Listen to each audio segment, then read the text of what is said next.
السلام عليكم ورحمة الله وبركاته. كلنت wanaagsan إن شاء الله كسو دwow waa casharkii saddexaad ee koorska barashada Englishka ee shabakada aflaxcomputer.com khaasatan level 1ka ama qaybtiisa hore ee beginnerka.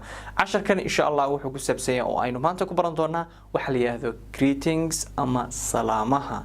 Salaan markaan ka hadlayno salaan runtii meesha ay ka bilaamato iyo meesha ay ku dhamaataba waa salaanteena waa salaanta islaamka waa salaanta raxmadda waa salaanta nabadgelyada waa salaanta barakada fadlan waan ku salaamin ee hal mar iga qaad assalaamu calaykum waraxmatullaahi wabarakaatuh mahadsanid okay qofku markuu ku weydiiyo marka inta badan waxaan marka qaar waxaan niraahdaa assalaamu calaykum oo iyadoo haafa ama assalaamu calaykum waraxmatullaahi wabarakaatuh iyadoo dhameystiran haddii lagu weydiiyo maxaan ku radaa haafa assalaamu calaykum micnaheedu waxa weeye in English peace be upon you nabadgelyo dushaada ahaato hadday dhameystiran tahay assalaamu calaykum waraxmatullaahi wabarakaatuhna waxay noqonaysaa peace mercy and blessings of Allah subhanahu wa ta'ala be upon you nabadgelyo iyo naxariis iyo barakada Rabbi subhanahu wa ta'ala dushaada ahaato wadduca meesha ugu dambeysay meel loo dhaafana ma jirto haddaba ku soo dhaw insha Allah casharkan aan ku baran doono salaamaha Englishka okay casharka saddexaad lesson 3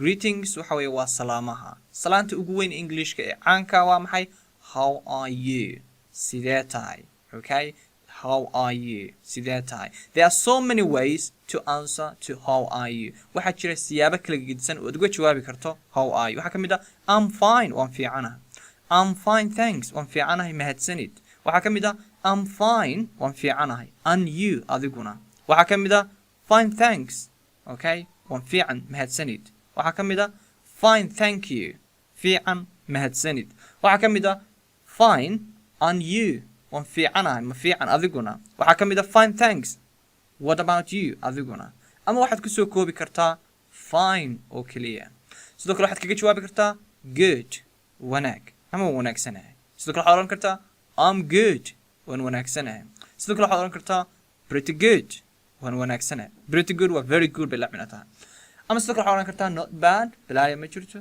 ama waxaad oran kartaa not great yeah hadda marka yara cabanayso there are different ways to say how are you waxa jirta marka siyaabo kala gedisan oo loo yiraahdo how are you waxa kamid ah how it's going okay xaalku see yahay oo kale weeyaan ama say tahay it's going well xaaladu waa okay taa waxa ka yara aga dhow how are you doing sidee tahay I'm doing well wan wanaagsanahay waxa kamid ah how are you doing today maanta xaalku waa sidee ama maanta sidee tahay I'm doing well waan fiicanahay ama waxaad oran kartaa good ama waxaad oran kartaa very good aad baan u wanaagsanahay salaamaha waxa kamid ah what's up okay maxaa jira oo kale weeyaan waxa kamid ah what's new maxaa cusub waxa kamid ah what's going on so saddexdanba way iska aga dhow yihiin you can answer waxaad ka jawaabi kartaa in different ways siyaabo kala gedisan waxa kamid ah nothing what's new baa lagu dhahay moogta waxaad oran kartaa nothing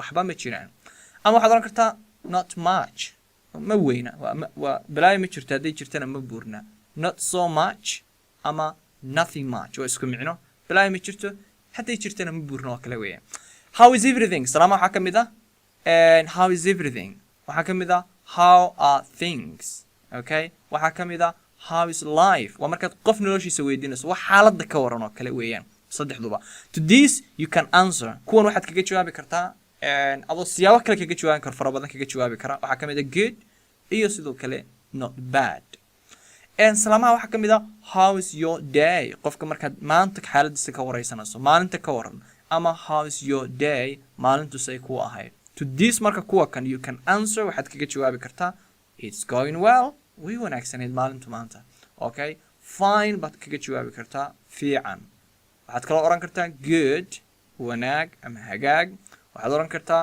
all right siyaabo fara badan ayaad kaga jawaabi kartaa salaamaha waxaa kamid ah good to see you okay isaragti wanaagsan oo kale weey isaragti wanaagsan ama ku faraxsanahay good to see you waxa la micnaa nice to see you okay nice to see you sidoo kale waxaad oran kartaa salaamaha kamid it's nice to meet you it's nice kulanti wanaagsan weey it's nice to meet you okay waxa kamid ah pleased to meet you okay waan ku faraxsanahay salaamaha waxa kamid ah hey waxa kamid ah hey man waxa kamid ah hi salaamahan inta badan waa kuwa ay isticmaalaan ee dhalinyaradu khaasatan ay u badan tahay.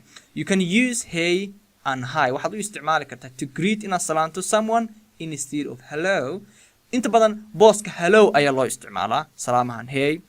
Hi marka can be used to greet anyone. Hi inta badan waxaa loo isticmaalaa qof kasta.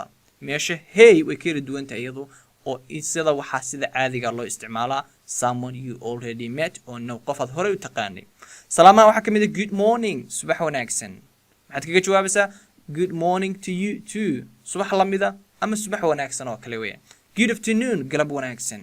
okay wixii duhur ka dambeeya good afternoon to you too. okay ayaad oranaysaa galab wanaagsan ama galab lamida. good evening habeen wanaagsan ama fiid wanaagsan. waxaad sidoo kale oran kartaa good evening to you. That's all about this lesson and see you next lesson. Bye bye. waxaan jeclahay inaad fahantay casharkaas ilana socotay insha Allah. iminkana waxaan kugu soo dhaweynayaa qaybtii dambe ee Englishka. waa casharkan soo aragnay oo aynu Soomaali ku soo fasiranay oo isagii oo Englisha si listening-kaagu uu u wanaagsanaado. la socod wanaagsan. Welcome to English Beginner. My name is Rachel. In the first part of the lesson you heard about teacher Ahmed translating to Somali language. In this section, I will take you again through the lesson. Lesson 3. Greetings. How are you? There are different ways to say how are you? I'm fine. I'm fine, thanks. I'm fine and you? Fine, thanks. Fine, thank you. Fine, and you? Fine, thanks. What about you? Fine. Good. I'm good. Pretty good. Not bad. Not great. There are different ways to say how are you? How's it going? It's going well. How are you doing? I'm doing well. How are you doing today? I'm doing well, or good, or very good. What's up? What's new? Or what's going on? You can answer in different ways. Nothing. Not much. Not so much. Nothing much. How's everything? How are things? Or how's life? To these, you can answer good or not bad. How's your day? Or how's your day going? To these, you can answer it's going well. Fine. Good. All right. Good to see you. Or nice to see you. It's nice to meet you. Or pleased to meet you. Hey. Hey man. Or hi. You can use hey and hi to greet someone instead of hello. Hi can be used to greet anyone. Hey is used for someone you already met. Good morning. Good morning to you too. Good afternoon. Good afternoon to you too. Good evening. Good evening to you too. That is all about lesson 3. See you next lesson. Bye bye.